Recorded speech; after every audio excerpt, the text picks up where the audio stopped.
Hi అండి, welcome to Janvi's kitchen and vlogs. నేను మీ సులోచనని.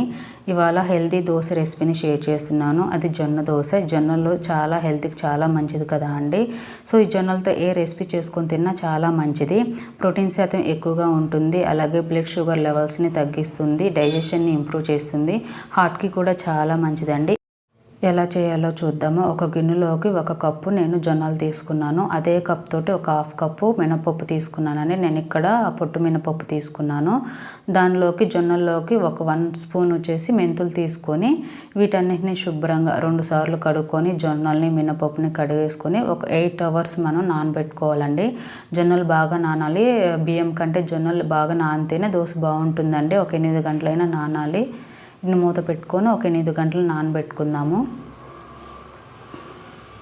8 గంటల తర్వాత చూడండి బాగా నానాయి. సో వీటిని మళ్ళీ ఒక 2 సార్లు కడిగేసుకొని మిక్సీకి అయితే వేసుకోవాలండి. సో ఈ లోపు వీటిని కడిగేలోపు నేను ఒక 1/2 కప్పు అటుకులు అయితే తీసుకుంటున్నాను. సో ఈ అటుకుల్ని ఒక 10 మినిట్స్ నానబెట్టుకుందాము. ఇవి నానేలోపు మినపప్పు అయితే నేను పొట్టు మినపప్పు తీసుకున్నాను కాబట్టి వాటిని అయితే కడగాలండి. పొట్టుపోయేంత వరకు కడిగేసుకొని వస్తాను. సో చూడండి ఇలా 80% 90% పొట్టుపోతే చాలండి.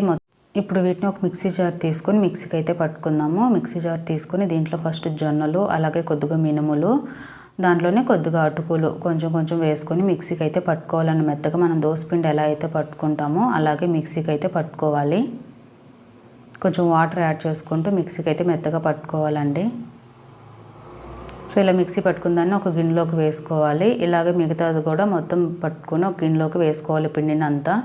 దీంట్లోనే ఒక 1/2 టేబుల్ స్పూన్ కల్లుప్పు తీసుకొని మనం అంతా కలుపుకోవాలండి. బాగా కలుపుకోవాలి. ఉప్పు దీంట్లో కలిసేలాగా కలుపుకొని ఓవర్ నైట్ మనం పక్కన పెట్టుకోవాలి.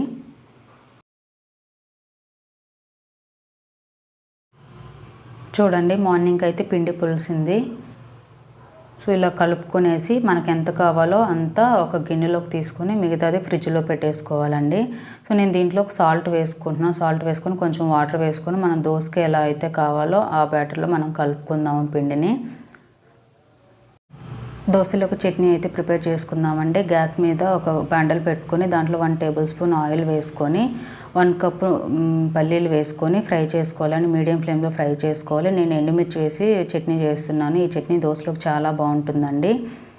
ఎండుమిర్చి కూడా ఫ్రై అయిన తర్వాత 1/2 టేబుల్ స్పూన్ జీలకర్ర వేసుకొని ఫ్రై చేసుకోవాలి. దీంట్లోనే కొద్దిగా చింతపండు వేసుకొని ఫ్రై చేసుకొని చల్లారిన తర్వాత మిక్సీ పట్టుకోవాలండి. దీనిలోకి పోపు అయితే పెట్టుకుందాము. 1 టేబుల్ స్పూన్ అదే బండలో 1 టేబుల్ స్పూన్ ఆయిల్ వేసుకొని పోపు దినుసులు వేసుకొని దాంట్లో ఒక రెమ్మ కరివేపాకు వేసుకొని ఇదంతా ఫ్రై అయిన తర్వాత చట్నీలో వేసుకొని కలుపుకోవడమే అండి. అంతే, చట్నీ రెడీ అయిపోతుంది. సో ఇప్పుడు దోశలు అయితే వేసుకుందాము. గ్యాస్ మీద ఒక దోశ పెనం పెట్టుకొని దాంట్లో దోశ వేసుకుందామండి. సో దోశ మనకు మెత్తగా రావాలంటే హై ఫ్లేమ్లో కాల్చుకోవాలి. దోశని క్రిస్పీగా కావాలంటే మీడియం ఫ్లేమ్లో కాల్చుకోవాలి. సో ఇలా ఒక పక్క కాలిన తర్వాత రెండో పక్క తిప్పుకోవడం అంతే అండి. సాఫ్ట్గా అయితే దోశ అయితే రెడీ అయిపోయింది. ఇప్పుడు క్రిస్పీగా వేసుకుందాము దోశ. సో ఇలా దోశ వేసుకొని మీడియం ఫ్లేమ్లో కాల్చుకుంటే బాగా ఎర్రగా కాలిన దాకా ఉంచుకొని తీసేసుకోవడమే అంతే అండి. క్రిస్పీగా అయితే దోశ వస్తుంది. అంతే అండి, జొన్నలతోటి ఎంతో టేస్టీ అయినటువంటి దోశ రెడీ అయిపోయింది. ఇప్పుడు ఇది మా నెల్లూరు సైడ్ అయితే ఖచ్చితంగా ఎర్రగారం అనేది ఏ హోటల్కి వెళ్ళినా ఉంటుందండి.